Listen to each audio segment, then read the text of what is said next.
Bentrovati, benvenuti, buon fine settimana, nuovo appuntamento con il nostro approfondimento, il punto, oggi puntata interamente dedicata al dibattito politico perché si accendono le fiamme del dibattito in aula, allora cercheremo di raccontarlo anche con i retroscena che hanno accompagnato l'ultima manovra finanziaria, però ovviamente come sempre nella nostra anteprima cerchiamo di raccontare la settimana, i fatti più importanti della settimana, lo facciamo oggi con Felice Cavallaro, firma del Corriere della Sera, editorialista, e Felice, ciao, non so se posso dirlo, grande amico mio. Certo che puoi dirlo, come no? Allora, Come tanti tuoi colleghi della Sicilia, che è un giornale sempre più interessante, presente nella vita politica, sociale, economica della nostra terra. quanto servono i giornali oggi, servono veramente tanto, inondati dalle Eh, notizie mordi e fuggi dei social, spesso che non sono neanche tanto attendibili, insomma un giornale resta sempre un presidio di libertà di stampa. E allora Felice, guarda, mi hai dato l'assist per cominciare la nostra conversazione proprio sulla libertà di stampa. Ieri è stata una giornata davvero pesantissima proprio per la nostra categoria, l'attentato a Sigfrido Ranucci. Tremenda. Il conduttore di Report rappresenta oggi davvero un presidio per l'informazione libera, ma è, come è stato detto da tutti, un attacco certamente alla libertà di stampa. Che ne pensi? Che è uno step che ci auguravamo le mafie, non so adesso se bisogna attribuire questa cosa a quanti stanno nelle lobby e nei clan annidati nei gangli del potere, o se si tratta dei mafiosacci di Ostia Lido o di altre bande sulle quali Report ha acceso i riflettori. Questo non lo sappiamo, speriamo che le indagini riescano a farci capire la genesi, però un fatto è certo, dopo le sofferenze, le atrocità che abbiamo vissuto con anche noi in Sicilia, con l'uccisione di Rostagno, di Giuseppe Fava, di Spampinato, non possiamo, di Mario Francese, consentitemelo di ricordarlo, non possiamo non essere molto molto preoccupati davanti a questo attacco indiscriminato alla libertà di stampa, che direi anche alla democrazia stessa, e questo prescinde da ogni valutazione che ognuno di noi può fare sui vari Sigfrido Ranucci, su Mottola, su Giletti. Ognuno è libero di pensare che quello è un giornalismo che ci può piacere o non piacere, ma non si può mai immaginare di superare questo step. Lo ha scritto stamane proprio Aldo Grasso sul suo intervento sul Corriere della Sera, dicendo uno può anche non essere, come dire, può essere anche in disaccordo su forma e contenuti di un certo tipo di giornalismo, ma tutto questo valutazione prescinde dalla solidarietà massima che bisogna esprimere in questi casi a Ranucci, alla sua famiglia, alla squadra di Report, alla RAI. Ovviamente è una cosa che, te lo posso dire, anche ieri abbiamo fatto come Strada degli Scrittori, mandando un messaggio chiaro, netto a Ranucci e alla sua compagnia. Ma perché dalla Strada degli Scrittori, cioè da questa idea sulla quale noi lavoriamo da molto tempo e che insiste su un asse stradale che va da Caltanissetta a Porto Empedocle, perché lì sono nati i grandi autori del Novecento, Pirandello, Sciascia, Camilleri, Tomasi di Lampedusa ha impiantato il Gattopardo fra Palma di Montechiaro e Santa Margherita Belice, quindi lungo, come dire, l'idea della strada degli scrittori. Ma la strada degli scrittori è anche la strada lungo la quale sono stati uccisi il giudice Saetta con suo figlio, il giudice Livatino, il maresciallo Guazelli, cioè è una strada di sangue, non soltanto di cultura. Ora, se consideriamo, immaginiamo un possibile riscatto di questa nostra terra, e noi dobbiamo partire piena considerazione di quello che è accaduto, esercitare la memoria e cercare di trasformarla in una leva per non ripetere mai più gli errori del passato. Una sola cosa voglio concludere questa parte, caro Luca. Quella strada degli scrittori, sì, c'ha Livatino, Saetta, Guazelli, però si chiude sotto il Tempio di Giunone, dove Papa Wojtyła piantò una croce invocando nel 93 il giudizio di Dios. Quindi c'è questo simbolo di questa croce che resta lì sotto i templi millenari di Agrigento, che dovrebbe stare una riflessione che spesso non viene fatta, anche perché diciamo, la mafia è diventata un po' la esatto. Cenerentola del dibattito politico. Esatto, sembra ormai relegata ad altro, come spesso accade in questo periodo anche con le cronache dei migranti, cioè non si parla più di mafia, quando se ne parla diventa una cosa marginale, eppure c'è, esiste e lo vediamo noi che viviamo qui quotidianamente, Sì, ma anche con tutte le sue ramificazioni ormai in tutta Europa.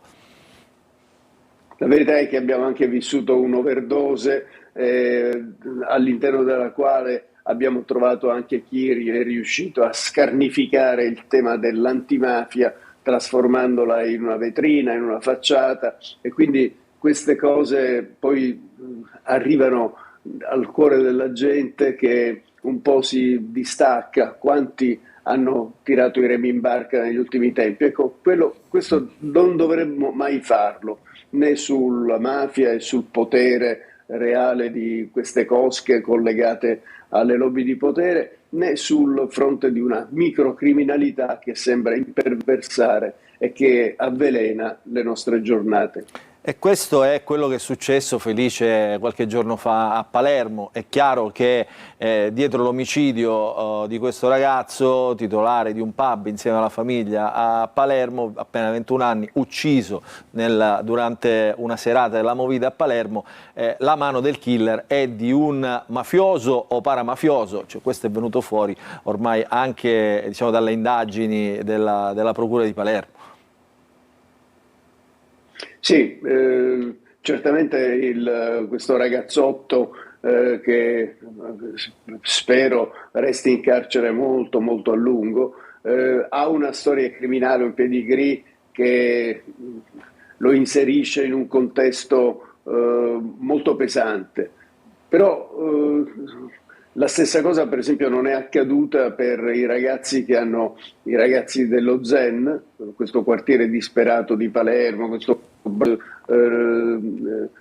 locale, per i ragazzi che arrivando dallo Zen 6 mesi fa uccisero altri 3 ragazzi a Monreale. Cioè e lì ci siamo interrogati anche 6 mesi fa, però cos'è accaduto davanti a questa violenza che finisce per avvelenare tutti i venerdì e sabato sera di una grande città come Palermo? È accaduto che l'unico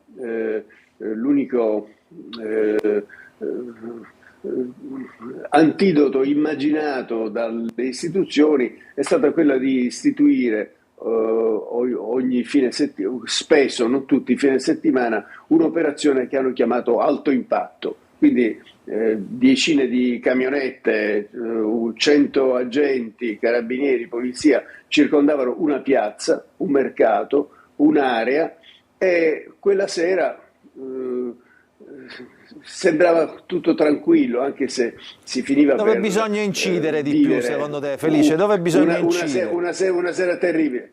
No, allora il problema è che questo alto impatto, che dura una sera e poi finisce, serve a ben poco. A noi ci serve un'operazione di basso impatto, ma che sia capillare, costante e consenta per esempio a chi passeggia per le isole pedonali di non essere considerato un birillo per le gimkhane di questi ragazzotti che arrivano con i motorini dai quartieri popolari con i coltelli e le pistole nel cruscotto. E questa è la cosa drammatica.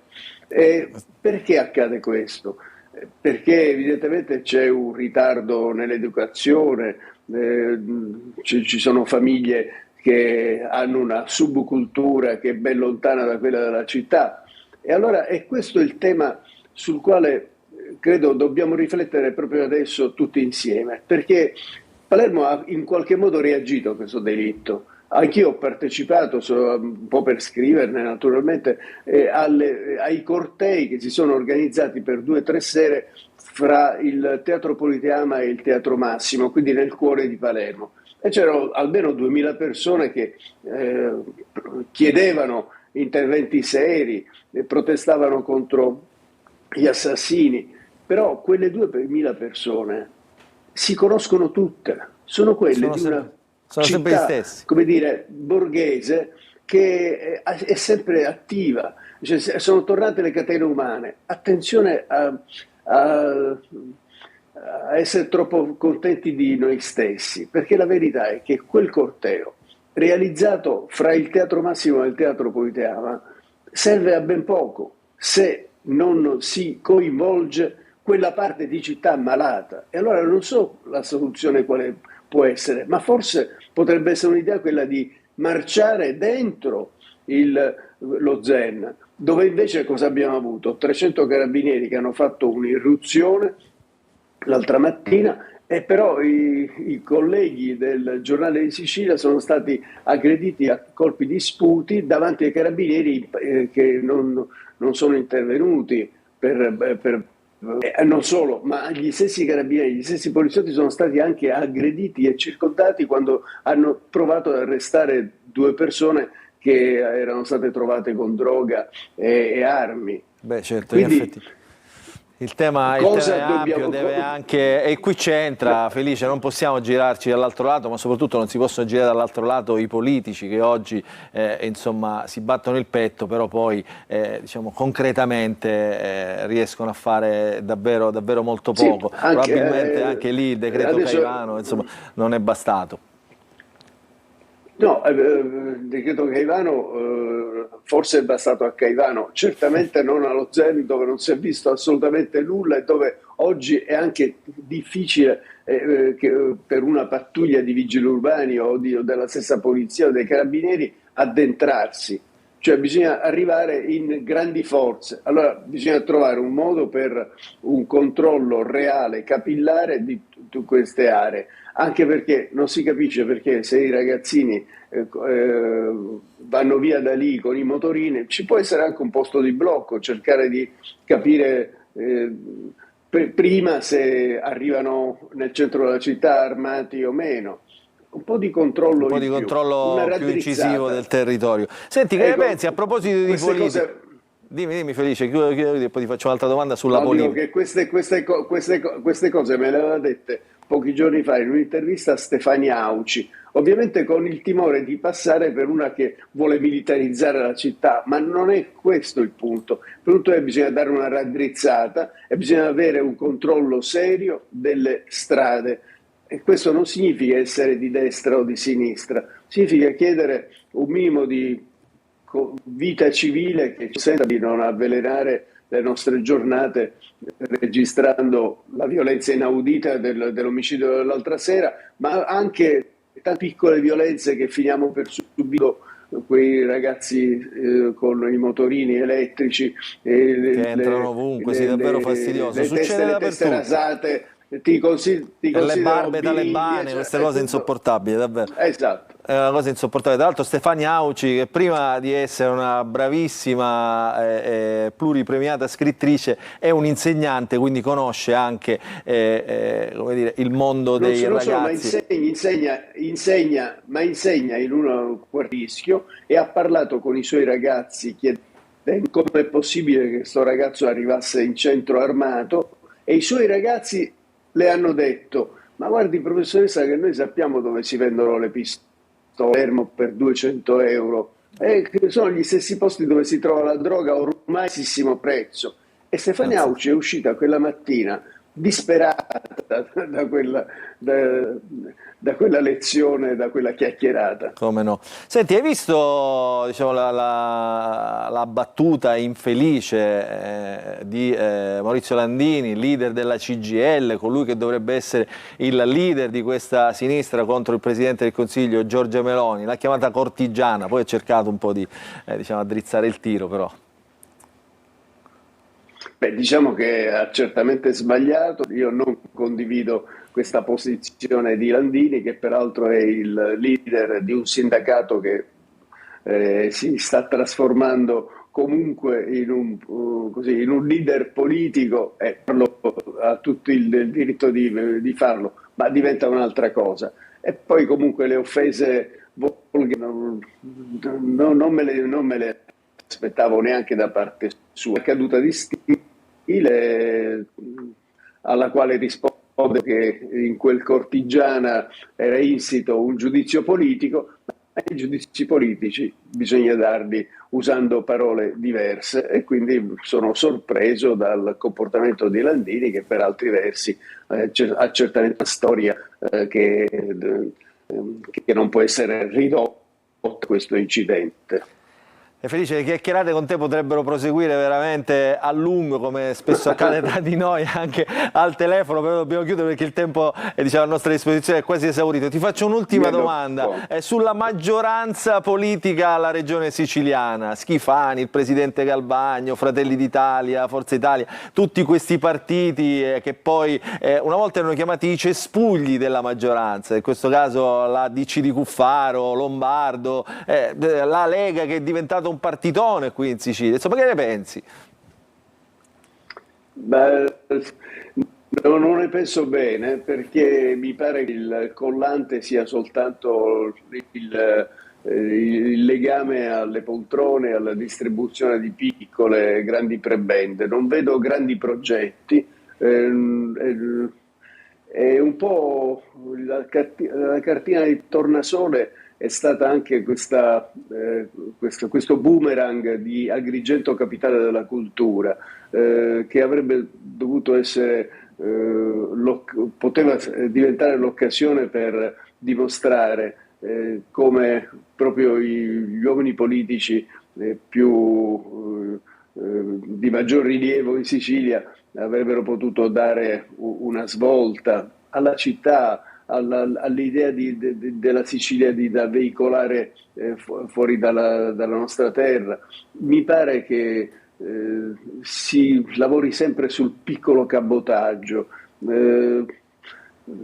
Mi sento così circondato da una pochezza infinita che mi sembra molto lontana da chi immaginò uno stato mistico che avrebbe dovuto trasformare la regione siciliana nel motore di presa del sociale, civile di questa terra. Credo che abbiamo perduto tante occasioni, e in questo momento mi dispiace comunicarvi una sorta di stato di grigiore assoluto di una regione che non ha PIL e che ne sbaglia tante. Allora Felice, grazie per questo tuo intervento, per questa tua opinione di oggi, ci dai anche così motivo di agganciarci a quello che succederà dopo, ovviamente nel proseguo della nostra trasmissione, con il dibattito subito dopo la sigla, con tanti deputati regionali che hanno vissuto l'aula. Racconteremo appunto queste fasi concitate in questo particolare momento storico della politica regionale siciliana. E allora io ringrazio Felice Cavallaro, editorialista del Corriere della Sera. Grazie Felice, ci vediamo presto. Buon lavoro a te. E buon lavoro a te e ai grazie colleghi. a chi ci ha seguito. Ciao Felice, ciao. Allora sigla e poi cominciamo il punto di oggi.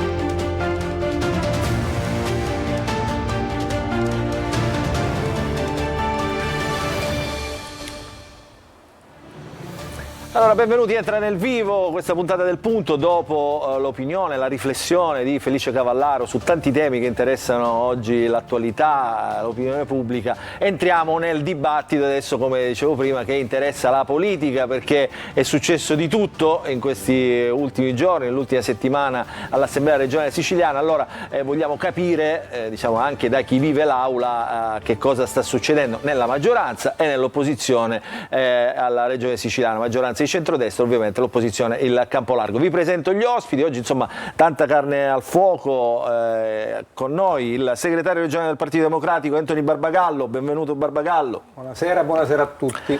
Non è un ologramma, è vera e ce l'abbiamo qui di presenza, Miriam Di Peri, la collega del quotidiano La Repubblica. Buonasera a tutti. In studio finalmente, che piacere. Abbiamo Antonio De Luca del Movimento 5 Stelle, capogruppo all'Assemblea regionale siciliana, che ha fatto un macello sulla sanità, insomma ha smentito pure i dati della sanità regionale, quindi con le sue ricerche, con i suoi dati e con i suoi numeri. Adesso poi ne parleremo. De Luca. In collegamento abbiamo il deputato regionale della Nuova Democrazia Cristiana, si dice così, no? Carla Auteri. Benvenuto Carla Auteri da Siracusa. Che ride Auteri? Io sono serio. Non lo vediamo. Si dice così. Non lo vediamo da un po', però quando lo chiamo io torna sempre e con grande piacere con noi Gianfranco Miccichè. Insomma, è inutile fare. Ciao. Come va Miccichè? Ciao, buonasera a tutti. Ciao a tutti. Perché quando si parla di aula, uno che l'aula la conosce, non solo quella regionale, ma diciamo anche le aule istituzionali del Parlamento, insomma quello che sa, come si muovono le pedine, insomma come funzionano tutti gli accordi d'aula, insomma Miccichè certamente ne sa tanto, allora ci aiuterà anche a descrivere quest'ultimo periodo. Poi saluto Totò Calì che è con noi, tra poco vedremo anche le vignette. Siamo collegati con la convention di Fratelli d'Italia che per 3 giorni ha riunito e sta riunendo a Catania parlamentari regionali, nazionali, ministri, assessori in questa convention che si chiama Patrioti in Comune, e c'è per noi Simona Mazzone che è già con un ospite. Ciao Simona. Sì, buongiorno, siamo come hai detto bene alla Convention Patrioti in Comune, una 3 giorni che si concluderà domani. Oggi la giornata clou, possiamo dirlo. Accanto a me il mio ospite Alberto Cardillo, che è il presidente provinciale di Fratelli d'Italia, anche padrone di casa, possiamo dire. Brevemente come sta andando? No, molto bene, Patrioti in Comune alla seconda edizione, è una manifestazione rivolta alla formazione degli amministratori locali nel solco del Dipartimento Nazionale degli Enti Locali, retto dal sindaco dell'Aquila Pierluigi Biondi e con la supervisione del nostro commissario regionale Luca Sbardella. In questi 3 giorni stiamo coinvolgendo centinaia di amministratori locali, dirigenti di partito, militanti che hanno la grande voglia di condividere buone pratiche e ben amministrare il territorio. Ci sono ministri, amministratori locali, anche consiglieri comunali, le sedie ci sono bastate perché qualcuno è andato via? No, veramente no, però siccome la struttura è godibile, all'esterno comunque si è trovato il modo di intrattenersi anche, che poi è il bello di queste manifestazioni, cioè i panel tecnici. Stamattina abbiamo parlato di pianificazione urbanistica, di PNRR, di ZES, questo pomeriggio parleremo di alloggi popolari, di acqua, rifiuti, tutti i temi che interessano poi la vita dei nostri concittadini e per i quali siamo chiamati a ben amministrare, a dimostrare che non solo siamo il partito della bravissima Presidente del Consiglio, ma che anche abbiamo bravi amministratori che vogliamo sempre meglio formare. Però è occasione anche di incontro. In questa politica di oggi che si fa un po' troppo sui social, manifestazioni come questa ci aiutano a creare feeling positivi anche tra i nostri amministratori e quindi condividere buone pratiche. Quindi ritengo che sia fantastico che un consigliere comunale, un assessore o un sindaco di Catania possa confrontarsi con i suoi colleghi delle altre province siciliane. Allora, Simone là l'abbiamo mandata, diciamo, da Patrioti in Comune. Aspetta sì. Simona che saluto anche, così completo il giro dei saluti qui con noi. Tu sei là, Simona, da qui è rimasto Antonio Condorelli che saluto. È un piacere essere qua, caro Luca, e tra l'altro prendo la palla al balzo perché lì vediamo che le sedie stanno bastando probabilmente, ma alla regione le poltrone non bastano mai e la temperatura è incandescente. Siete tutti belli carichi oggi, è bello, mi piace questo clima. Allora, cominciamo a capire che cosa sta succedendo. Io saluto Alberto Cardillo. Simone, non so se vuole aggiungere qualcosa, ovviamente avremo altri ospiti, ci serve sapere e anche parlare ovviamente in questo clima con Sbardella, che ha partecipato in qualità di commissario di Fratelli d'Italia per la Regione Sicilia, e ha partecipato al vertice regionale, sapere insomma anche in base a quello che ha scritto Miriam oggi sul quotidiano della Repubblica, sapere cosa ha da dire. Allora, partiamo da una clip che ha realizzato proprio Simone. Saluto Alberto Cardillo, poi magari lo ritroviamo anche più avanti. Questa è la situazione, in questa scheda la situazione alla regione, poi cominciamo il dibattito.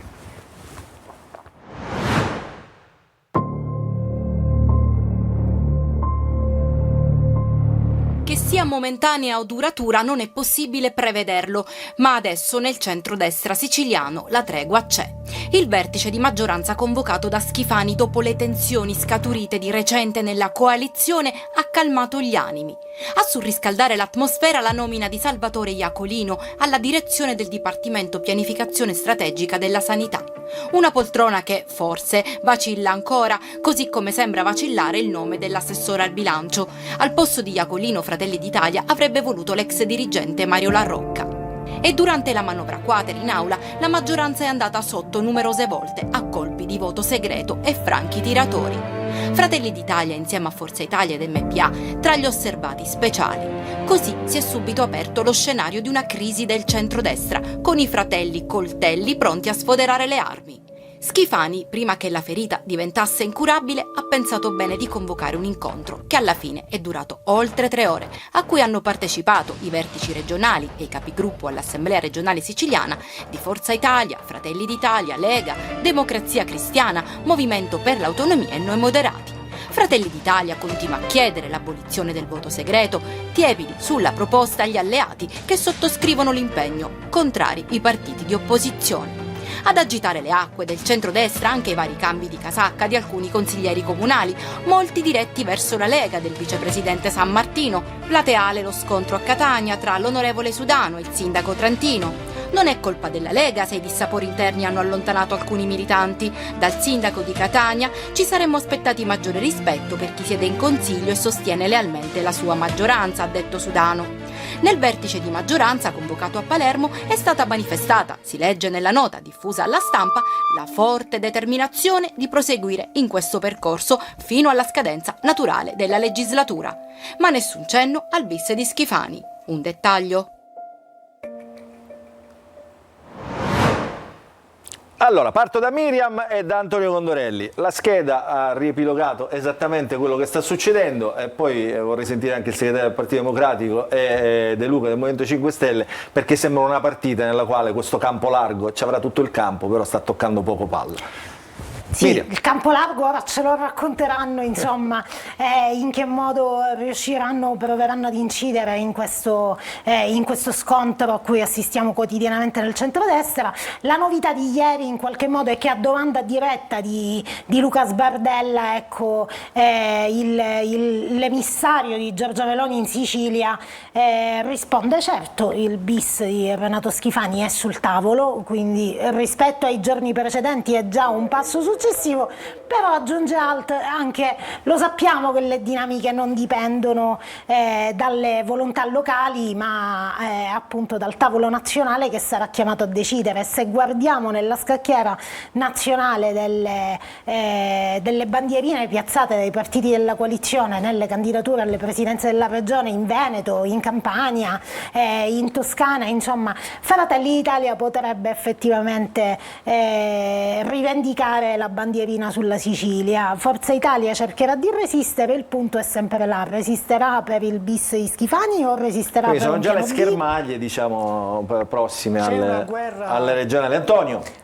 C'è una guerra che ormai prosegue non solo da mesi, ma potremmo dire da anni. La guerra passa dai rappresentanti dei partiti in giunta. Sia Forza Italia, dentro Forza Italia, che dentro Fratelli d'Italia non si sentono rappresentati da una parte importante dei rappresentanti che ci sono in giunta. Questa cosa, unita ad altre pulsioni che hanno i singoli gruppi, provoca una detonazione della maggioranza. Miccichè, che è successo durante la seduta d'aula? Sospesa, ripresa, crisi, nervosismi, capigruppo, riunioni carbonare, eccetera. Che è successo, Miccichè? Lei che io lo so che lei se l'è guardata, diciamo, da spettatore interessato. Io non credo che quello che succede in aula dipenda dall'aula. Dipende, però sento la mia voce di sopra di me, se fosse possibile eliminarla sarebbe meglio. Ora non sento completamente niente. Torniamo. Allora andiamo. Chi c'è? Simona, c'è un altro ospite là che è, credo, mi sembra di vedere, Alessandra Riclò, che è l'assessore alle infrastrutture. Chiedo alla regia di aiutare Miccichè a togliere l'audio di ritorno e nel frattempo vado da chi? Da Carlo Auteri, che stava sorridendo, insomma, tutto quello che è successo là. Allora, Auteri. Ma noi come Democrazia Cristiana non abbiamo delle problematiche interne e di rapporti con il presidente Schifani. Voi vi siete affiliati alla Lega direttamente? No, non ci siamo affiliati, c'è un accordo fatto in maniera molto chiara, trasparente per le prossime elezioni, soprattutto per le nazionali. Noi abbiamo mantenuto il nostro rapporto di massima fedeltà col presidente Schifani perché non abbiamo partecipato a questa azione maldestra portata in aula dai colleghi di Fratelli d'Italia nell'ultima manovra. Non abbiamo partecipato, abbiamo mantenuto quello che era la posizione della Democrazia Cristiana di coerenza e di rapporto col Presidente. Quello che è accaduto è molto grave perché siamo andati oltre la fantasia vedendo l'agenda politica dettata dal PD con l'avallo dei colleghi di Fratelli d'Italia e con la regia del Movimento 5 Stelle. Il collega mio De Luca lì in studio è stato uno dei protagonisti assoluti dell'ultima manovra e noi ovviamente sono passate non poi, insomma, possiamo assolutamente. Cioè, poi alla fine non sono passati dei provvedimenti che volevano ovviamente i partiti della maggioranza, lo riepiloghiamo, diciamo, per chi non segue tutte le dinamiche d'aula, sono rimasti in aula le opposizioni con Fratelli d'Italia che alla fine, diciamo, in qualche modo ha dimostrato, seppur, diciamo, sulla carta, diciamo, di essere fedelissimi della manovra e del governatore Schifani, perché sono rimasti in aula mentre tutti gli altri sono usciti. Questa almeno è la narrazione. Miccichè, abbiamo risistemato il collegamento? Spero di sì. No, in realtà no, vabbè, non è importante. Allora, quando parla deve abbassare il volume, forse funziona così. Vediamo. Allora, che diceva prima? Ha detto praticamente quello che ci siamo detti, no? Cioè, tutto quello che succede all'aula... Aspetta che provo... Sì, aspetta che ci provo a mi diverte sempre. Il ritorno allora, è fastidioso. Adesso. Ok, andiamo. Cioè dici non basto io, ci deve essere pure il ritorno. Non basta Miccichè. Allora, che è successo? Tutto quello che succede in aula, diceva Miccichè, non è frutto dell'aula. No, non è tutto. Allora, l'Aula ha una grossa responsabilità e ce l'hanno a partire dal Presidente fino a seguire tutti i partiti. Cioè questa legislatura è nata sotto, come dire, una copertura di inciucio totale. Mai vista un'aula in cui la manovra finanziaria passa in 3 giorni, in 4 giorni, perché comunque non c'è stata opposizione e la maggioranza ha favorito tutto quello che poteva nei confronti dell'opposizione. Lo dico sin dal primo giorno, purtroppo la politica non è creativa, la politica ha delle regole, chi fa maggioranza fa maggioranza, chi fa opposizione fa opposizione. Era ovvio che prima o poi i nodi sarebbero venuti al pettine e sono arrivati adesso, cioè è ovvio che 5 Stelle e PD non potranno continuare fino all'ultimo giorno ad appoggiare la maggioranza ed è ovvio che se la maggioranza continua ad accontentare l'opposizione anziché i deputati dei propri partiti, prima o poi finisce a casino generale, così come di fatto sta succedendo. Cioè quello che è successo l'altro giorno è il risultato di una cattiva gestione della politica. E al di là del il problema Oteri, a cui io non credo, e quello di quando successe lo scandalo, al di là del problema Miccichè o Galvagno, a cui io non credo, cioè sono tutta una serie di cose a cui si è tentato di dare la responsabilità, la debolezza di Galvagno e i problemi di Fratelli d'Italia con le inchieste giudiziarie. Non c'entrano niente, secondo me, queste cose Qual è il rispetto a problema? quello che tu pensi. Il problema è che l'opposizione deve fare l'opposizione e la maggioranza deve fare la maggioranza. Se si continua a incontrarsi tutti i giorni prima del voto per sapere che cosa serve all'opposizione per votare sì e che cosa serve alla maggioranza per non votare no, è ovvio che il voto segreto è il risultato finale di tutto questo. Guardate, quando qualcuno dice che il voto segreto è colpa dell'opposizione, veramente mi viene da ridere, e lo dico da uomo di maggioranza. Il voto segreto è colpa della maggioranza, non è colpa dell'opposizione. Questo è Barbagallo, troppo sentiamo ovvio, che cosa perché vuole se ognuno votasse per quello che deve votare, voglio dire, la maggioranza vincerebbe sempre e l'opposizione perderebbe sempre. Però non può più durare questo sistema per cui maggioranza e opposizione si incontrano su tutto, ognuno deve fare il suo mestiere e sono mestieri diversi. Perché la maggioranza deve cercare di convincere tutti che sta lavorando bene, l'opposizione deve convincere che la maggioranza non sta lavorando bene. Poi vediamo chi vince, vediamo chi ha ragione, ma certamente in questa maniera non si andrà da nessuna parte. Barbagallo. Ma io credo che siamo chiamati a semplificare, anche perché già c'è un po' di confusione, quindi ai telespettatori dobbiamo fare chiarezza. Noi siamo per una versione semplice, noi riteniamo che Schifani si debba dimettere. Non ci sono più le condizioni per andare avanti. Miccichè, che come me ne ha viste tante di legislature, io non ricordo mai una maggioranza che è andata sotto per un terzo della manovra. Al primo voto segreto, al secondo voto segreto, quando si andava sotto, si fermava tutto e si decideva cosa fare, perché chiaramente quella volta che si andava sotto era un segnale eloquente di sfiducia nei confronti dell'esecutivo. Questa unicità per cui la maggioranza è andata sotto per un terzo della manovra e non di 2, 3, 4, 5 voti come è capitata nella storia di tutta l'Assemblea regionale siciliana, la maggioranza è stata affossata per un terzo della manovra da numeri impressionanti, pari a 15/17 voti per ogni votazione. Quindi significa che metà della maggioranza non ha condiviso il programma del governo.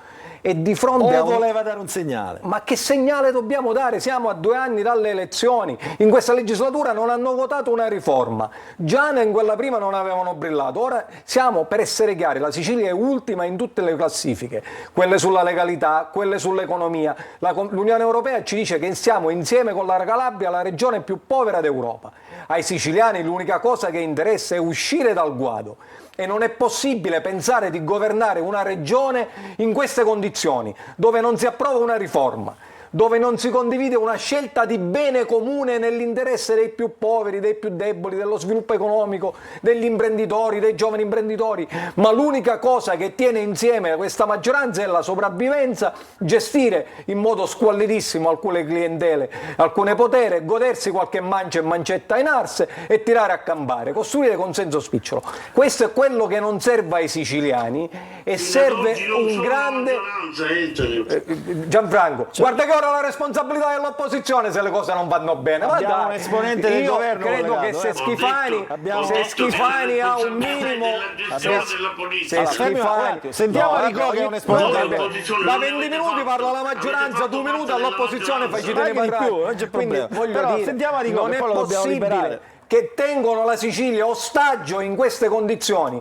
C'è, come sa bene il presidente Miccichè, ci sono le sessioni di merito. Ce lo dite quali sono le leggi di merito che volete portare? La riforma dei forestali, dei consorzi di bonifica, del turismo, dei rifiuti, dell'idrico. Neanche una riforma avete fatto. Passate da un collegato alla finanziaria a un altro provando a mettere tutto là dentro. Non è possibile gestire una regione così. O prendete atto che non siete più in condizioni di gestire una regione, o diversamente andate avanti e vi approvate le riforme e le finanziarie. Diversamente liberate la Sicilia, Schifani ne prenda atto, ha rivestito incarichi delicatissimi, faccia un'azione di buonsenso e si dimette. Arrigo, esponente della maggioranza del governo, della giunta Schifani, assessore alle infrastrutture, tra l'altro una delega abbastanza pesante. Prego. Ha sentito l'intervento di Barbagallo, no Arrigo? Ecco, ha sentito. Ho sentito, buonasera a tutti, è un piacere essere qui con voi. Io non capisco dove abbia preso le informazioni l'onorevole Barbagallo, sono sotto gli occhi di tutti e può leggere ben volentieri la relazione Istat. Da ben 2 anni siamo la prima regione d'Italia per crescita economica e in valore assoluto siamo la prima regione d'Italia per nuovi occupati. Questi sono fatti e non parole. Dopodiché riforma, abbiamo approvato velocemente la riforma del nuovo codice dei contratti. Generalmente ci volevano 11-12 anni, l'abbiamo approvata in appena 3 mesi e per quanto riguarda la gestione dell'Aula è sotto gli occhi di tutti il rapporto che Fratelli d'Italia ha avuto con l'Aula, è stata dall'inizio alla fine a sostenere una manovra che era stata approvata dalla Giunta, siamo stati col Presidente dell'Assemblea, con tutto il gruppo parlamentare a fianco dell'assessore al bilancio Dagnino sostenendo provvedimenti importanti e fondamentali, provvedimenti anche che sono stati votati col voto finale da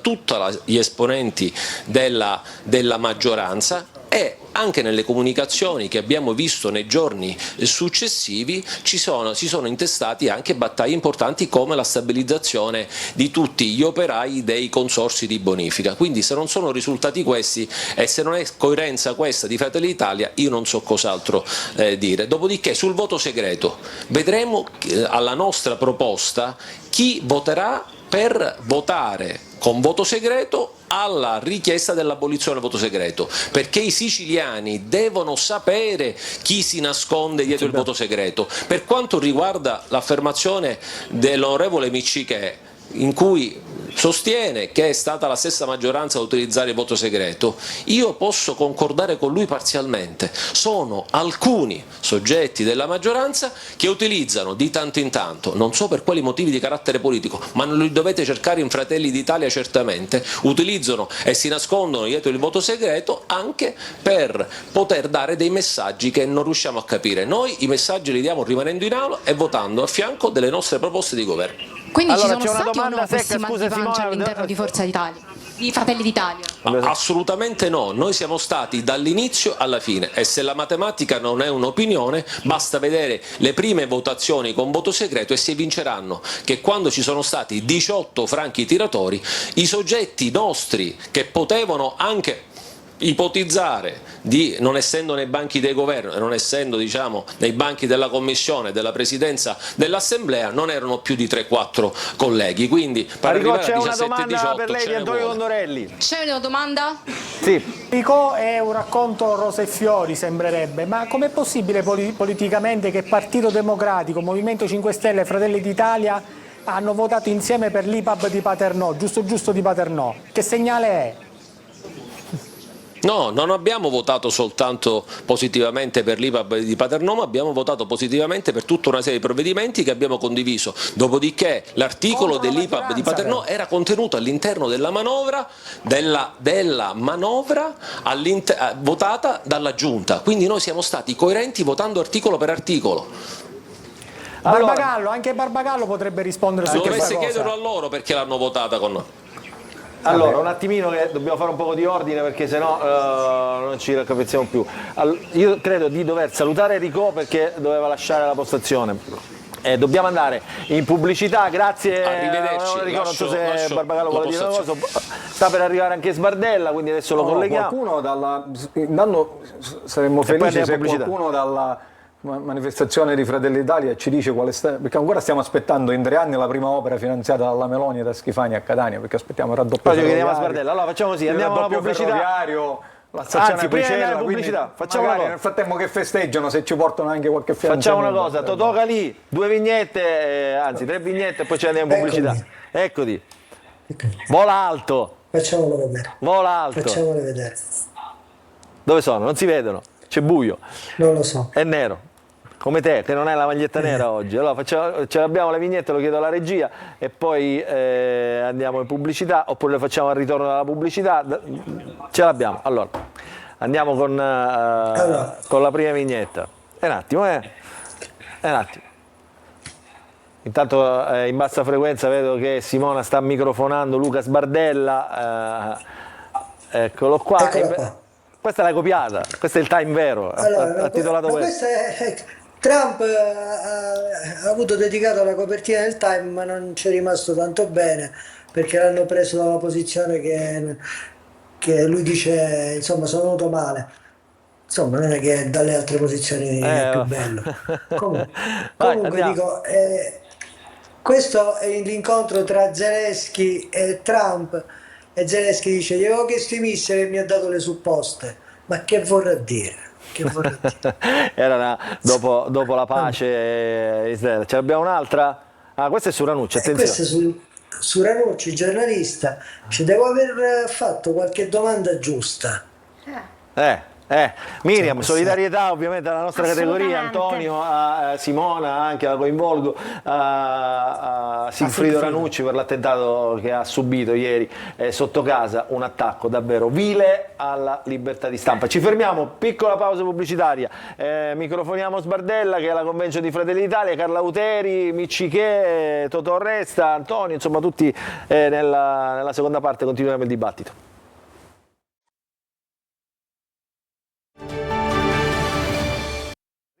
Rientriamo in diretta, anche se vedo ancora la schermata, eccoci qua, rientriamo in diretta. Allora, vedo collegata Simona Mazzone dalla Convention di Fratelli d'Italia con Luca Sbardella, commissario di Fratelli d'Italia in Sicilia. Benvenuto Sbardella.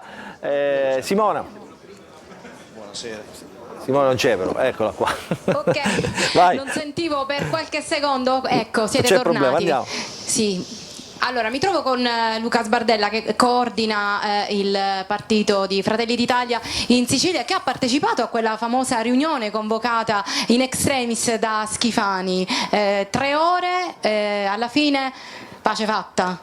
Sì, devo dire, io non mi ero nemmeno reso conto che fosse durata 3 ore, proprio perché è stata una riunione franca in cui ci si è detto tutto quello che si pensava, però si è tornati a un clima sereno e costruttivo necessario per andare avanti e per realizzare le cose che sono necessarie. Avete domande da studio? Continuo io perché una quantità infinita di domande. Ok, mi sento. Abbiamo una quantità infinita di domande. Sbardella, insomma, la prima gliela faccio fare da Miriam Di Peri, che ha fatto una bella pagina oggi su Repubblica. Ha letto? Su Repubblica, sì. Sì, l'ho vista. Miriam, prego. Sbardella, sono diventata una persecuzione, buon pomeriggio. No, intanto i rapporti con la Lega, cioè vediamo un'intesa forse ritrovata col Presidente della Regione. Io ho qualche remora rispetto al fatto che proceda tutto liscio, perché vedo Iacolino ancora seduto al suo posto, però intanto mi pare che i conflitti maggiori in questo momento si registrino con la Lega su Catania, ecco. Ieri c'è stato un botta e risposta tra lei e Germanà. Sì, tra me e Germanà e l'amico anche San Martino, ma molto semplicemente io ho invitato i colleghi della Lega ad andare a cercare altrove di allargare il loro consenso. Abbiamo tante persone che non si recano a votare, cercassero nell'astensionismo di allargare il loro consenso, non cercassero tra le nostre file. Per il passaggio però anche di alcuni consiglieri comunali è un dato di fatto il passaggio alla Lega. E da lì nasceva, diciamo, la battuta, lasciatemela, diciamo, il collega San Martino, ci eravamo, diciamo, beccati proprio su questa storia. Antonio, dimmi. E molti stanno lasciando, però, perlomeno, anche se non sono molti, sono significativi, qualcuno sta lasciando Fratelli d'Italia. Nella provincia di Catania ci sono dei casi importanti, ecco, non diciamo e molti, mi scusi commissario, molti si chiedono anche quando finirà l'era del commissario, cioè Fratelli d'Italia in Sicilia è in grado di esprimere un leader siciliano oppure ha bisogno ancora di essere commissariata? Per quanto tempo? Assai. Questo è il punto. Guardi, secondo me non durerà ancora a lungo, perché io ho trovato una situazione del partito che era molto meglio di come veniva raccontata, quindi il partito è assolutamente in grado di andare avanti autonomamente, di autodeterminarsi in Sicilia. Il mio commissariamento durerà, all'inizio avevo detto quanto strettamente necessario, quando a Roma decideranno che è ora, io ho già comunicato che possiamo andare oltre. Beh, però forse non era tutta rose e fiori per mandare un unico coordinatore anzi un unico commissario anziché 2 coordinatori. No, quello invece era il motivo tecnico per cui è stato fatto il commissariamento, che prescinde da quelli che erano i rapporti. Era giusto fondere le 2 entità in cui era organizzata il partito in Sicilia, che era frutto di un retaggio che veniva dalla nostra organizzazione giovanile, e obiettivamente ci siamo resi conto che creava delle disorganizzazioni, mentre invece una fusione, una riorganizzazione era necessaria. Senta, perché quando si parla di uno Schifani bis tutti fanno un passo indietro e non conferma nessuno? Per 2 motivi. Primo, perché ancora manca molto alla fine della legislatura e quindi bisogna concentrarsi sul andare avanti e terminare questa legislatura, e poi perché c'è anche il fatto che comunque i governatori vengono decisi al tavolo romano, come abbiamo visto anche nelle altre regioni, quindi noi possiamo dare un parere, metterci una nostra idea. Qual è il vostro parere? Ma per ora noi stiamo governando bene, siamo andati avanti bene, ci possono essere dei momenti più o meno di armonia o di disarmonia, però abbiamo appena ritrovato l'armonia, andiamo avanti sereni almeno fino alla fine della legislatura. Sbardella collegata, abbiamo uno che portava, secondo alcuni, disarmonia, che è Carla Uteri, che è qua, che la sta ascoltando, e poi c'è Gianfranco Miccichè, insomma, che ha ascoltato con interesse le sue parole. No, Miccichè? No, come dire, Sbardella, intanto buongiorno. Io non lo conosco Sbardella, per cui mi permetto di salutarlo, ma per dire, quando si dice alla Lega potrebbe pescare altrove, è quello che ha fatto Fratelli d'Italia negli anni precedenti, che ha pescato sicuramente nei partiti che erano i colleghi, come dire, di maggioranza, ma questo è ovvio che non ha importanza, ognuno pesca, cioè nessuno pesca con la renza. Se c'è una persona che in un partito non sta più bene, gli altri lo avvicinano e lui sceglie verso dove andare, per cui non voglio difendere la Lega, ma non ne ho proprio nessun motivo, ma credo che sia un fatto abbastanza naturale. Per quanto riguarda la situazione di Fratelli d'Italia in Sicilia, mi consenta di dire che, come dire, non dà l'idea di essere così a posto. Io non mi voglio immischiare nei fatti degli altri, però non dà all'opinione pubblica questa idea di un posto di grande serenità e di grande dove si fa solo poesia. Mi sembra che qualche coltello vada partendo da una parte all'altra e che un po' di veleni ci siano, ma ripeto, non me ne voglio occupare, non è una questione che mi riguarda, però fare sempre le dichiarazioni volevamo bene, va tutto bene, non credo che serva alla politica. Replica Sbardella, fa più Barbagallo e De Luca, fa più opposizione a Miccichè che voi due messi insieme in questo. Va, prego. Sbardella. Sì, ok, siamo noi. Noi non si sentiva benissimo, quindi non ho percepito il 100% di quello che ha detto Miccichè. Mi sembra di capire che sostenesse che non è così rosea la situazione rispetto. Pretendo di conoscerla meglio di lui la situazione interna del nostro partito, e quindi vi assicuro che vi conviene fidarmi di quello che dico io piuttosto che di quello che dice lui. E poi ha detto che la Lega oggi fa quello che Fratelli d'Italia ha fatto in passato, cioè pescare da altre parti. Legittimo, accade in continuazione e continua ad accadere. Il problema, l'importante è che non sia una strategia di attacco diretto, poi può capitare, spesso succede addirittura il contrario, che sono i singoli personaggi che si muovono e vanno ad aderire ad altri partiti. L'importante è che non ci sia una strategia di aggressione diretta. Antonio Condorelli, contro chi? E poi Barbagallo che vuole parlare con Sbardella. Per Gianfranco Miccichè. Pensa che questo governo Schifani, per le dinamiche d'aula e i rapporti interni alla coalizione, sia un Musumeci bis? No, io penso sinceramente, e sapete che io non sono mai stato tenero nei confronti di Schifani, però ci sono alcuni indicatori, almeno alcuni indicatori che dicono che il governo va bene, che alcuni risultati positivi ci sono. Che volete che vi dica? Cioè io cerco di guardare le cose con obiettività e se guardo all'occupazione, se guarda alla crescita economica, alle cose il Schifani sta lavorando bene. Poi se è il meglio o no che la Sicilia possa esprimere è un altro discorso, ma che stia lavorando meglio di quanto sia stato fatto nel passato oggettivamente è ineluttabile. Barbagallo voleva dire qualcosa? Noi continuiamo a ritenere che Schifani sia arrivato al capolinea, che sia chiamato a rassegnare le dimissioni. Ci aspettavamo anche dagli altri leader del centrodestra un atteggiamento anche di assunzione di responsabilità rispetto alle cose vergognose che sono accadute in Ars, per cui ricordiamolo a tutti, mai un governatore, il governo era andato sotto così tanto e come dire, per 17, anche 18 franchi tiratori.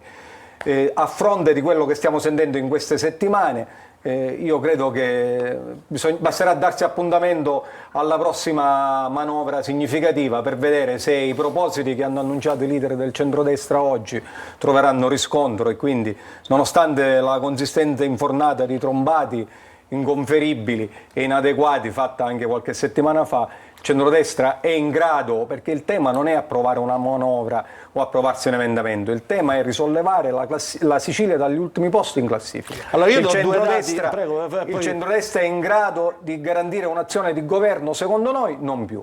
Li aspetteremo alla prova dei fatti, ma dico, i risultati sono eloquenti, però noi di fronte ai fatti siamo pronti a confrontarci.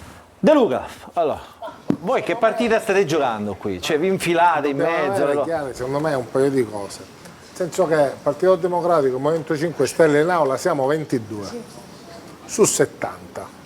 Noi abbiamo due opzioni. O riusciamo a convincere la maggioranza, però qua si parla di noi, o siamo in grado di convincere la maggioranza che una nostra proposta è buona e quindi viene approvata, o possiamo semplicemente opporci a quelle che non ci convincono. Poi ci sono dei temi neutri, degli campi neutri in cui magari si può essere tutti d'accordo, tutti in disaccordo. Quello che è successo in questa occasione è che un atteggiamento tracotante e autoreferenziale del governo e della componente presidenziale si è prima manifestato in giunta. Sono stati presuntuosi, ci hanno messo un cappello sopra e sono arrivati in aula, e in aula questo malcontento totale, trasversale, non è un partito, perché in aula c'era Sud Chiama Nord, c'era l'MPA, c'era una parte di Forza Italia, cioè a me si addebita il risultato che poi è stato portato in aula, ma nella realtà questo risultato non sarebbe stato possibile se oltre a noi e loro non ci fossero, a noi ne mancavano due tra l'altro, perché c'era una se non ci fossero stati loro o buona parte di loro, se non ci fosse stato un gravissimo scollamento tra le proposte che sono state imposte prima in giunta e poi all'aula, questo risultato non sarebbe dovuto avvenire, che io non sono in grado di moltiplicare i deputati quindi di opposizione. Quello che sta dicendo lei, De Luca, traduco per seconda questione importantissima è che c'è una sorta di allucinazione collettiva che coinvolge Schifani e i suoi membri più vicini, che sono convinti che in Sicilia vada tutto bene, la sanità va bene, c'è il boom economico, ha detto Schifani, la gente rinuncia a curarsi, la gente non riesce a farsi un esame né privato convenzionato né pubblico, la gente rinuncia a mangiare se si deve comprare le medicine, o rinuncia a curarsi se deve dare a mangiare ai suoi figli, e questi vedono la crescita della Sicilia, la crescita economica. Io non penso che si ubriacano, però queste cose le vedono solo loro.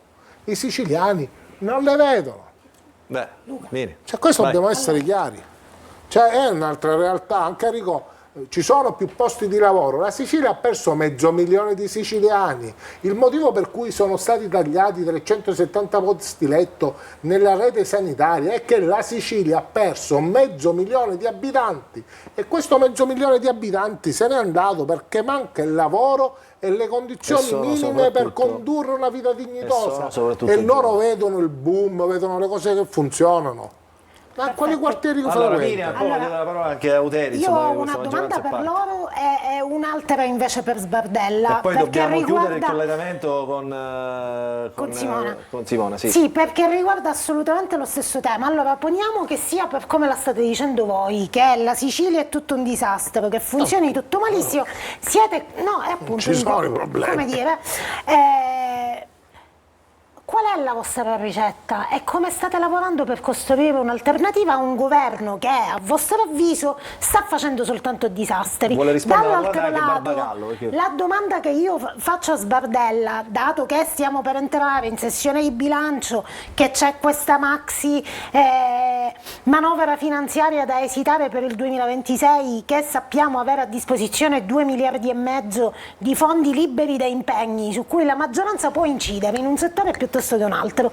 Allora, tutti gli studi di tutte le maggiori fondazioni che si occupano di sanità e monitorano la sanità dicono che la Sicilia è fanalino di coda d'Italia sul fronte della sanità. Tranne Aricò, che dice invece... No, Aricò ha parlato d'altro, però ha ragione veduta. Non ha parlato di sanità. Lasciamogli il beneficio del dubbio. Vi impegnate a fare un investimento importante e significativo per migliorare dal 2026, non tra 10 anni, le condizioni dei pazienti siciliani che si ritrovano a dover fare la valigia della speranza e andare fuori per qualunque sciocchezza perché non si fidano di questa sanità, è a ragion veduta. Allora facciamo così, facciamo rispondere Sbardella e poi salutiamo e dobbiamo liberare il collegamento anche perché lei si è sul palco, tra un po' sul palco dovranno salirci gli ospiti. E poi voglio sentire però da tutti questa risposta, perché voglio dire, qua ci sono due esponenti, Miccichessa fa parte del gruppo misto, però Aricò, Auteri è in maggioranza e ovviamente può dare anche, come dire, la sua opinione in questo senso. Sbardella, prego, ha sentito la domanda della collega, no? Sì. Innanzitutto vorrei rispondere al collega Barbagallo che ritiene che il governo Schifani sia alle battute finali. Mi spiace per lui, non lo vorrei deludere, ma non credo sia così e il governo Schifani arriverà tranquillamente fino alla fine della legislatura e continuerà a mettere in atto le buone pratiche di amministrazione che sta facendo e a continuare a raggiungere obiettivi come li sta già raggiungendo. Tant'è che, come diceva invece il collega De Luca, non siamo noi che diciamo che aumentano i posti di lavoro e che cresce l'economia, lo dicono gli indicatori, lo dicono gli osservatori terzi e oggettivi, quindi evidentemente non siamo solo noi che vediamo questa crescita, ma la crescita è oggettiva. Sulla sanità stiamo intervenendo, stiamo cercando di migliorare il livello dei servizi e se necessario investiremo i fondi disponibili. Senta Sbardella, prima di salutarla, visto che lei è anche parlamentare, ma dice una cosa su questa storia Landini-Meloni, insomma questa boutade, diciamo anzi questa frase decisamente diciamo fuori da ogni regola, diciamo, democratica, no? Questa cortigiana riferita alla Presidente. La scivolata sulla cortigiana. Esatto. Esatto. Mi sembra che c'è poco da aggiungere. Landini ha avuto una frase sfortunata e non ha il coraggio e l'umiltà di chiedere scusa e di riconoscere di aver fatto un errore, ma la cosa ancora peggiore è il comportamento di Elly Schlein e di altre esponenti donne dell'opposizione che invece di condannare la frase sfortunata cercano giustificazioni arrampicandosi sugli specchi. Piuttosto che attaccare la Meloni sono disposte a tutto, anche a non difendere le donne.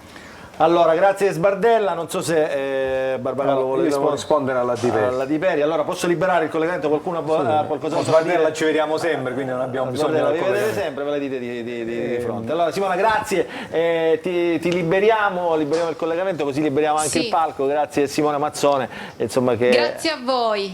Grazie. Allora, ritorna... Sì, perché il palco adesso serve, già voi non vedete, ma dietro l'operatore Giuseppe Messina faccelo c'è vedere, già una allora, gran sei là, folla in faccelo attesa di vedere, no, assistere faccelo vedere. al programma che... Eccolo qua. Facciamolo vedere. Ecco, si sta, Eccoci. si sta vediamo Molti chi sono c'è. rimasti fuori perché li abbiamo un po' azzittiti. Vedo Ricola per seguire seduto, bene i lavori. vedo Ciancitto, vedo Raul Russo, Sì, insomma sì. vedo un po' di persone, insomma, chi c'è, altri ospiti, insomma va bene così. Allora si godranno insomma le Sì, parole. sì, C'è sì. qualcuno che saluta pure, va bene. Grazie. Allora, grazie Simona, allora, rientra in studio, ringrazio anche Luca Sbardella, commissario di Fratelli d'Italia in Sicilia. Allora, Barbagallo. Barbagallo e De Luca, dovete dare una risposta alla Di Peri. E poi voglio Io sentire credo che il campo progressista, per quel che mi riguarda in particolare il Partito Democratico, in Sicilia è chiamato a costruire l'alternativa, garantendo ai siciliani innanzitutto la discontinuità nel metodo. Quando dico discontinuità nel metodo è che noi siamo diversi da loro, quindi se andiamo al governo avremo un metodo di governo completamente diverso, a partire dalla scelta dei manager della sanità. Noi lo abbiamo detto più volte, ci siamo confrontati, noi garantiremo che a guidare le aziende sanitarie siciliane, le aziende ospedaliere saranno i migliori manager scelti nel modo più trasparente, non questo perpetrarsi di tanti dirigenti che restano là solo perché sono amici degli amici e hanno una tessera di partito.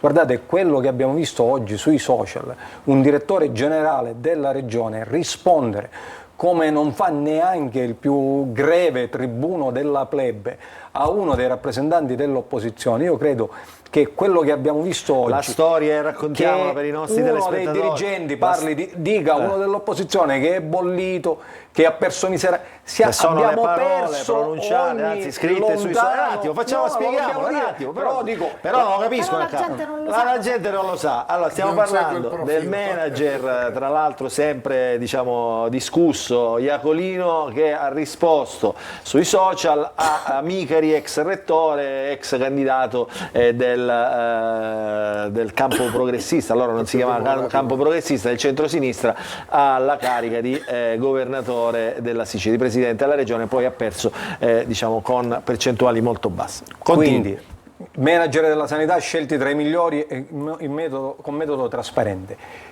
posti apicali e dirigenti apicali come i direttori dei parchi archeologici o i direttori dei parchi naturalistici scelti perché sono i migliori e non perché sono i primi dei non eletti come ha fatto il centrodestra qualche settimana fa. E su questo noi vogliamo essere chiarissimi. Altro impegno che prendiamo è che nella costruzione delle liste, perché è un tema, quello della legalità, stasera se ne è parlato poco, dal tema da quello che è successo a Palermo, dalla presenza gravissima della criminalità organizzata che purtroppo dentro gli enti locali e in alcune partecipate della regione continua ad avere una presenza particolarmente preoccupante. Noi da questo punto di vista, come dire, non soltanto ci facciamo carico di legalità, di trasparenza, ma anche di un'azione precisa per garantire che le infiltrazioni della criminalità organizzata negli appalti e ahimè nei subappalti, prima Rico citava il codice dei contratti pubblici, la ratifica, ma qua ci sono subappalti a cascata dove si perde come dire, di vista chi è che è il responsabile contrattuale, dove pullulano imprese in odor di mafia. Quindi da questo punto di vista, per non parlare poi del numero degli ispettori del lavoro, nessuno dei rappresentanti del centrodestra, va bene, tutto il programma è un comizio, non è tutto il programma, però avete visto comizio, cioè, diciamole come punti. Comizio, il tema degli ispettori del lavoro non può essere la regione siciliana, non l'affronta. A proposito degli ultimi posti nelle classifiche, questa è la regione peggiore in relazione al numero di abitanti per il numero di ispettori del lavoro. Perché Schifani non implementa il numero di ispettori del lavoro? E ce lo dicono. Ma che vi risponde quando glielo chiedete? Dice che non ci sono soldi e non è possibile, li tolga a qualche mancia e mancetta e li investa invece per garantire retribuzioni giuste e sicurezza sul lavoro. Adesso faccio una domanda e la chiedo a tutti gli ospiti, vorrei che mi rispondesse dopo la pubblicità. Allora, problema sanità della regione. Il primo assessore del governo Schifani alla sanità è stata Giovanna Volo, che devo dire, diciamo, un po' trasversalmente, diciamo, il giudizio certamente non è positivo. No, diciamo, però questo è il tema. È stato inserito poi, diciamo, questo manager, questo super manager che è Salvatore Iacolino. che ora, devo dire, io l'ho osservato, diciamo, continuo a ridirlo, ma può essere il problema della sanità, della sanità siciliana, attenzione, quindi rete ospedaliera, ospedali, liste d'attesa, morti a Trapani, eccetera, eccetera, centro di chirurgia pediatrica, nuovo centro di chirurgia pediatrica, può essere la responsabilità di un manager che sta cercando, diciamo, tra mille difficoltà, poi devo dire, perché le difficoltà sono oggettive, le avrebbe chiunque, centrodestra e centrosinistra, a mettere un po' d'ordine in questa sanità. Può essere il capo espiatorio Iacolino, il capo espiatorio della sanità regionale siciliana? Chiedo una risposta a tutti dopo la pubblicità.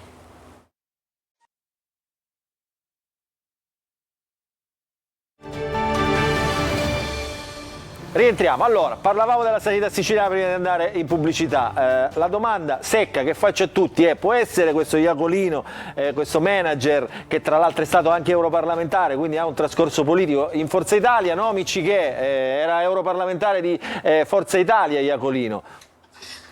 Sì, a me di Iacolino non me ne frega assolutamente nulla. No, però dico, può essere responsabile di tutti i danni, di tutte le tragedie della sanità, come dicono tutti qui. Non lo so, non lo voglio sapere. Lo dice la maggioranza, lo dice l'opposizione.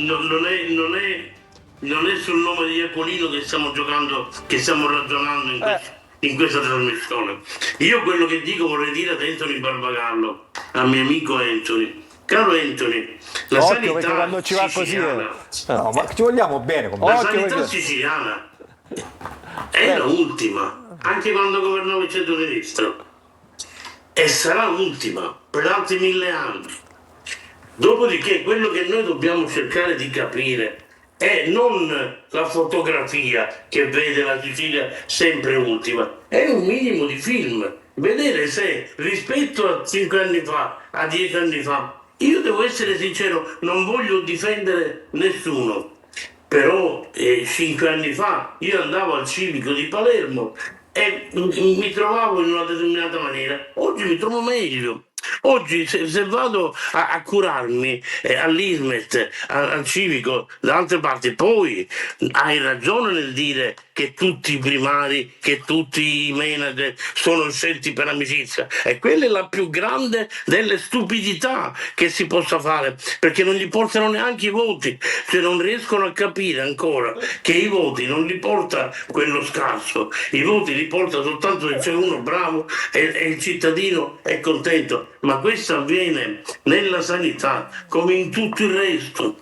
Non esiste, purtroppo, Anthony caro, non esiste la consapevolezza del proprio ruolo, cioè si nominano persone che non hanno idea di che cosa stanno andando a fare, lo dico tra gli assessorati, lo dico tra i manager, tra i direttori generali, tutto. La Sicilia c'ha questo cancro vero, che le persone che vengono scelte non hanno idea di quello che vanno a fare, perché non hanno la consapevolezza del proprio ruolo. Io un giorno dissi alla signora Amata, quando era l'assessore alla cultura, gli dissi: guarda Elvira, tu sai che la Sicilia rappresenta il 20% del patrimonio culturale mondiale. Se io fossi al tuo posto mi alzerei la mattina con le gambe che mi tremano al pensiero che devo andare a gestire il 20% del patrimonio mondiale dei beni culturali. Bene, mi sembra di capire che nessuno di queste persone abbia un minimo di consapevolezza di quello che sta facendo. Per precisazione, questa frase lei la pronunciò qui in questa trasmissione, ma non era rivolta a Elvira Amata, era rivolta a Manlio Messina. È uguale, non cambia niente. Non cambia niente, perché quando tu devi sapere che io all'ex presidente della regione gli dissi che una delle cose che bisognava fare era mettere a posto il cretto di Burri, perché il Credito di Burri è un'opera d'arte contemporanea, un'installazione che potrebbe avere 2 milioni di visitatori l'anno e invece ne ha 20.000. Quindi se investiamo qualche soldo, la risposta fu: che cos'è il Credito di Burri? No, E allora il concetto che io vado a fare il presidente della regione senza sapere che cos'è il Credito di Burri è un problema che è gravissimo in Sicilia. È la consapevolezza di quello che si va a fare, non lo sa nessuno ha questa consapevolezza.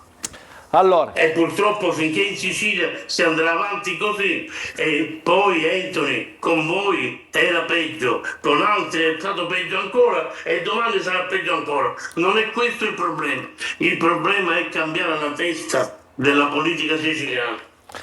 è riflessione, allora De Luca, De Luca facciamo parlare Carlo Auterio, è rimasto là, ha ascoltato tutti, penso che abbia voglia di dire qualcosa, no? Auteri, giusto? Sì, De Luca. Dobbiamo cercare di avere però un po' di chiarezza e onestà intellettuale, nel senso che la maggior parte dei dirigenti che vengono ogni volta nominata sono scarsi, questo non c'è dubbio, però dobbiamo anche andare a vedere qual è la cosa principale che c'è nella sanità, che sono i soldi e il potere che ne deriva. La Sicilia ha oltre 1100 convenzioni private, ne ha più di tutto il resto delle regioni italiane messe insieme.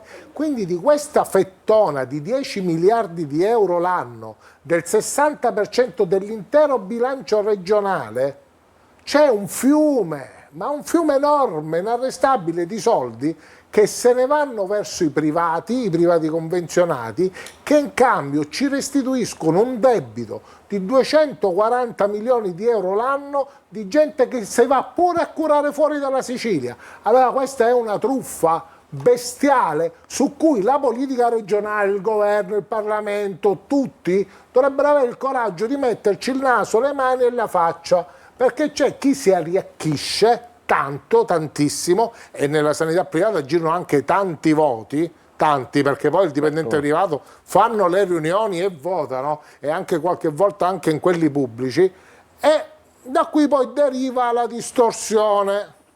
E allora o si ha il coraggio di dire la verità e di che bisogna mettere le mani nelle convenzioni, perché fino a quando i soldi finiscono nel posto sbagliato i medici non torneranno a lavorare nel pubblico e soprattutto certo, ma per farli tornare tu che fai? Io ti faccio un esempio, a Messina, nella mia provincia, quindi ci sono qua più di 300 posti letto privati, convenzionati di ortopedia.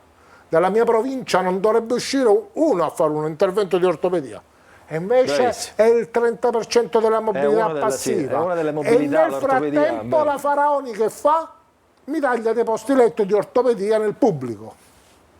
Allora, nessuno può dire favoriamo il privato a discapito del pubblico, ma in silenzio non fanno funzionare il pubblico e la conseguenza è che il privato se ne avvantaggia e il siciliano muore. Miccichè, quando si è operato al menisco, perché se n'è andato fuori? Come? Quando si è operato al menisco, perché se n'è andato fuori? Si poteva far operare qui in Sicilia. Quando si è operato al menisco, dico, perché se n'è andato fuori? Non si poteva far operare qui in Sicilia? Io mi sono fatto operare in una struttura di Palermo. Ah, bravo. Non sono andato per niente fuori. Bravo, scusi. Sono stato operato, non ricordo come si chiama il medico, ma il direttore è Adolfo Allegra, che è di Palermo, e mi sono fatto operare. Quindi non ha incentivato la mobilità sanitaria? Assolutamente no. Bravo Miccichè, prego. Allora, Cauteri, ma che dice? Si sta guardando la trasmissione lei? Ma vuole intervenire? No, ma io, Luca, mi sto ascoltando la trasmissione e parto dalle parole di Sbardella, che racconta forse un'altra maggioranza, racconta forse un altro partito, e che tutto vada bene, e che condivido in parte le parole di Miccichè quando dice che il problema non è Iacolino, ma i problemi sono altri, soprattutto all'interno del partito del presidente, e che tutto vada bene non è vero, perché bisogna, come diceva il collega De Luca, raccontare sempre la verità, e la verità non è manco quella che ho ascoltato da parte del collega che io stimo tantissimo, Barbagallo, quando si parla del rapporto e di quello che è stato il PD all'interno dell'aula, caro Anthony, perché il Partito Democratico è stato protagonista nelle varie manovre che sono state fatte all'interno dell'aula. Non si può avere un atteggiamento prima di collaborazione e poi di rottura perché magari alcuni meccanismi non funzionano.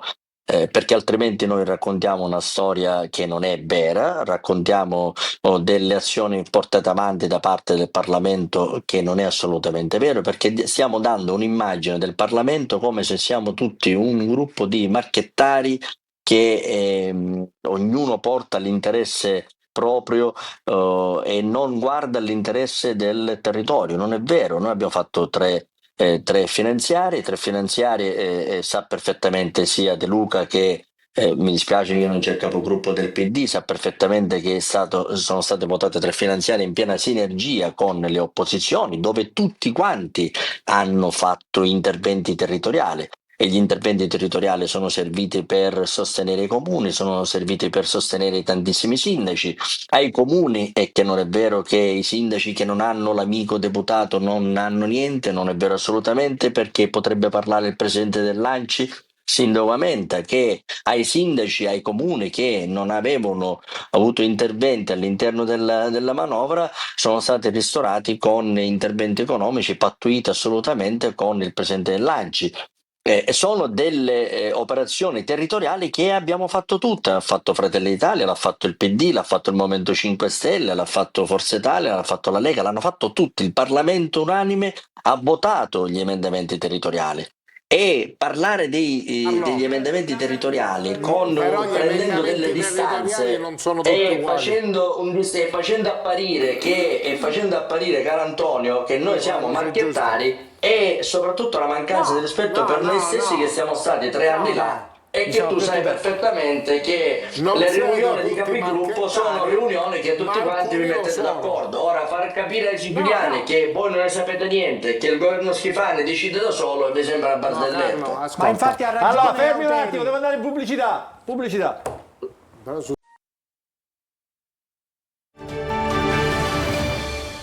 Eccoci qua, rientriamo nell'ultima parte della nostra trasmissione, siamo quasi in chiusura, siamo come sempre, andiamo lunghissimi. Totò Calì, le ultime vignette prima di chiudere la trasmissione, dai. Ha aspettato pazientemente, era interessatissimo a tutto. Il parco dell'Etna. Eccolo, questa aspetta, raccontiamola. La vicenda è quella del ticket. La vicenda è quella del ticket che ha fatto infuriare politica, opinione pubblica, eccetera, eccetera. Quello giustamente. Ma discariche abusive, c'è di tutto.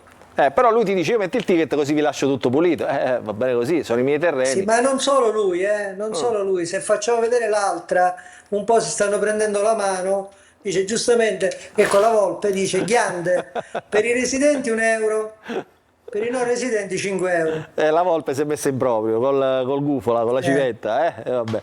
Abbiamo un'altra? No, abbiamo finito. Allora Totò, grazie come sempre, mi raccomando la prossima settimana, attenzione perché parliamo di Europa, cose eccetera, quindi fai un po'... Vabbè, Europa. Vabbè, che è sta mano così? L'Europa è importante, no? L'Europa è per importante. quello che può valere nello scacchiere internazionale. Per quello che può valere. Vabbè, siamo ciao solo Totò, nel mezzo. Ci manchi solo tu che fai la geopolitica, dai. Ciao, ci vediamo la prossima settimana. Grazie Totò Calì, come sempre, su vignette bellissime che proponiamo da ormai un sacco di... Ho perso il conto, insomma, nelle nostre trasmissioni. Grazie Totò, buon fine settimana. Allora, abbiamo il tempo di chiudere il ragionamento di Barbagallo, il ragionamento di De Luca sui temi della sanità, che so che vi toccano moltissimo, e poi abbiamo da mandare la drug room, insomma, siamo stati questa settimana con la polizia a vedere questo fenomeno del crack incredibile, ne parliamo subito dopo. Barbagallo. Allora, sulla sanità, la domanda della Di Peri era ma la responsabilità è di Iacolino. Sua per era. noi Mia è la Stavolta- dici Liberti. stavolta è Vabbè, colpa per di me se- Giliberti. vabbè. No, Facciamo parte della stessa noi riteniamo squadra. che la responsabilità è della politica, quindi le responsabilità sono in capo al Presidente della Regione, è lui che ha assunto un impegno con i siciliani, è lui che non sta garantendo l'efficienza della sanità siciliana. Io non la penso come Gianfranco. Gianfranco, io sono stato al pronto soccorso di Giare, là stiamo tenendo un pronto soccorso aperto senza un cardiologo e senza un ortopedico, tutto sulle spalle dei poveri, dei malcapitati di turno che provano a gestire tutto e con grande fatica. Quindi non sta funzionando la sanità, il dato è drammatico e il Presidente della Regione deve fare di tutto per sistemarla. Sarà lui a dire chi cambiare, chi mettere. Noi a Iacolino contestiamo il metodo e il linguaggio di oggi che francamente non è degno di un direttore generale. Devo una risposta ad Auteri. Noi rispettiamo tutti ma pretendiamo rispetto. Io credo che la punta in cui è sprofondata l'Ars in questa legislatura non abbia eguali. Finanziare direttamente, come è accaduto, dalle corse dei cavalli alle sagre del maialino a questo, a quell'altro, come dire, ha tutto il nostro disprezzo.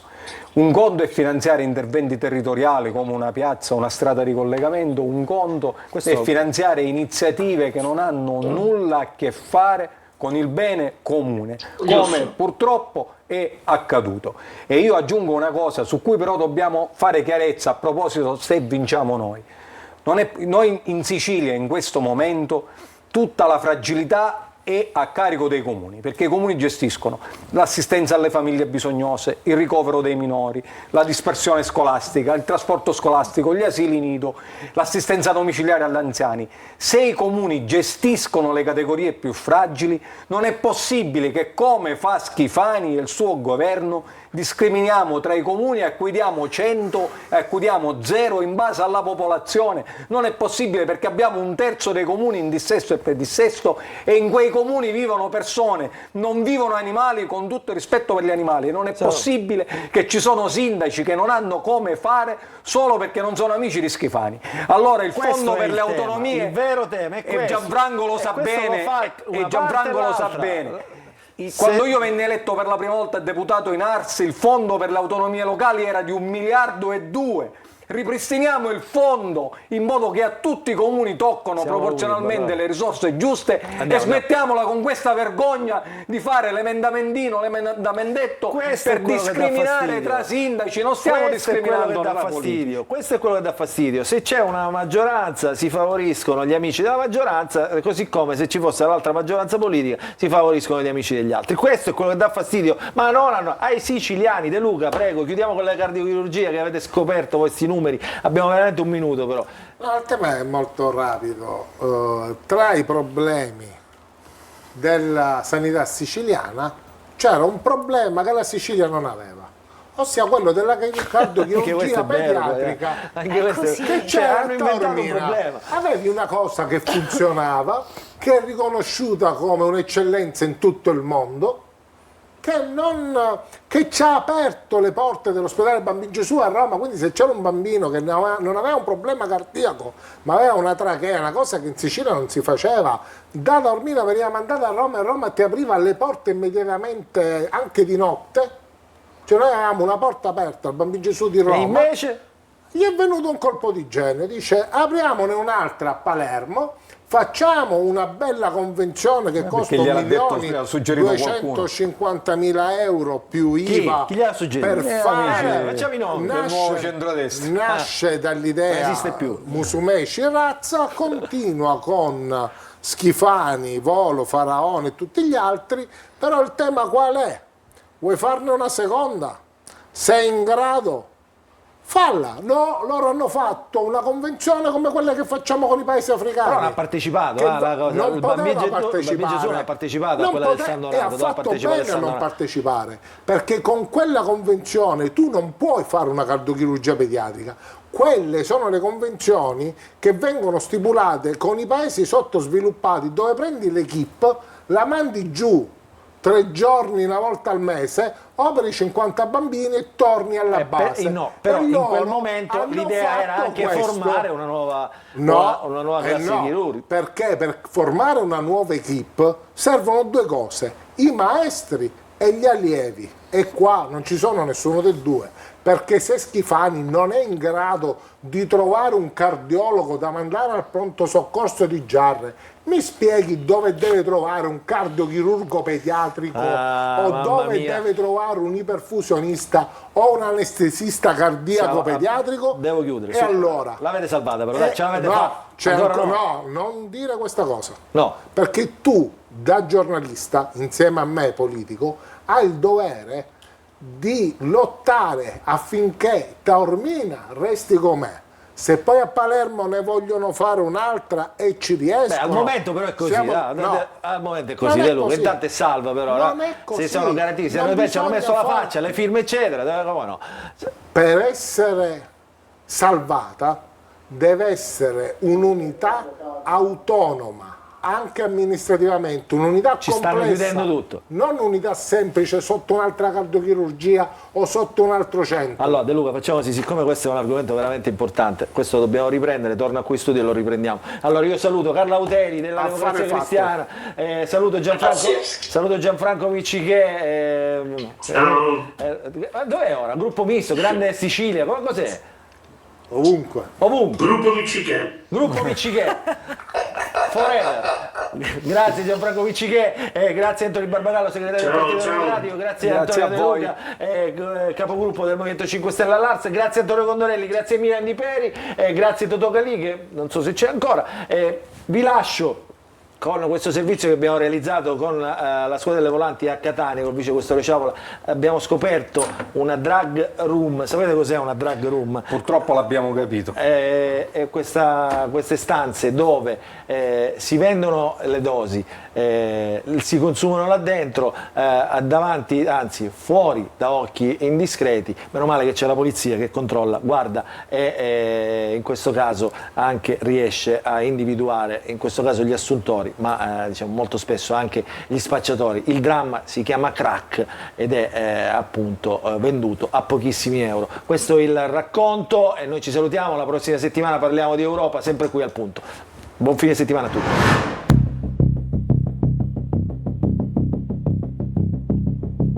Stiamo andando in una piazza di spaccio in via Murifabbro dove i nostri operatori della Polizia di Stato hanno identificato già all'interno più soggetti che erano dediti all'uso. Noi queste tipologie di attività le facciamo praticamente ogni giorno. E voi per esempio da quanto lo sapete che gira il crack, che è cominciata la diffusione del crack? Ma il crack io per esempio ti dico che già in Sicilia più o meno da 4-5 anni. Ovviamente più andiamo avanti e più è facile trovare situazioni di questo tipo, perché purtroppo le droghe poi cercano, i tossicodipendenti cercano droghe sempre nuove. In queste piazze di spaccio si offre la possibilità agli assuntori di avere una stanza che viene chiamata proprio drug room, dove loro hanno la possibilità di consumare la sostanza stupefacente.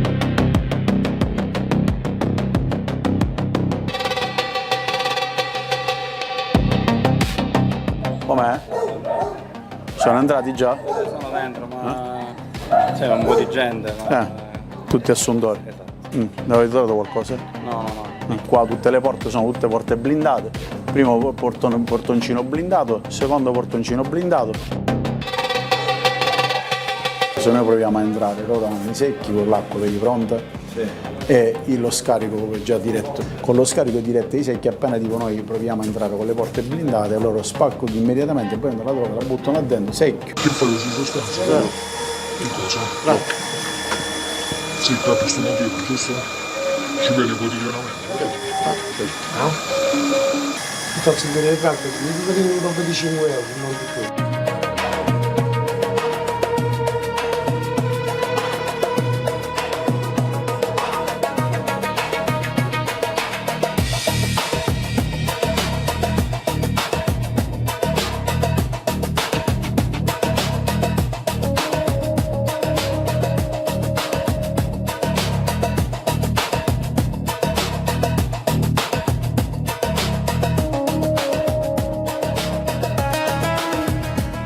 Dopo averli identificati tutti, ci sono dei soggetti che sono destinatari di alcuni provvedimenti, quindi li porteremo in ufficio per notifiche e per eventualmente ovviamente verificare se ci sono delle pendenze a carico penali, anche delle misure cautelari nei loro confronti, e in altri casi invece questi soggetti verranno poi allontanati ma denunciati, perché questa è una casa di spaccio, che è una piazza di spaccio che era stata già chiusa e hanno nuovamente occupato e nuovamente rimesso tutti i sistemi di protezione che hanno proprio per evitare i controlli della Polizia di Stato, e loro portano delle porte blindate proprio per cercare di evitare il notifico dei nostri controlli.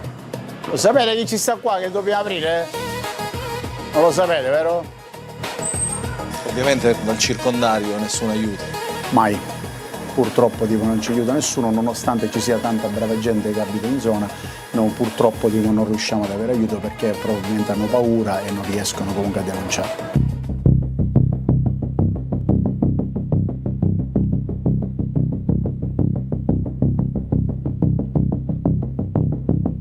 La droga e le armi sono due elementi che molto spesso accomunano anche questo tipo di criminalità. Sì, in alcune occasioni troviamo dove rinveniamo la droga, che è un'attività di ricerca della Polizia di Stato quotidiana, rinveniamo anche le armi, soprattutto dove la rinveniamo di depositi droga e armi che vengono fatti ovviamente in posti abbandonati per non avere la riconducibilità a nessuno.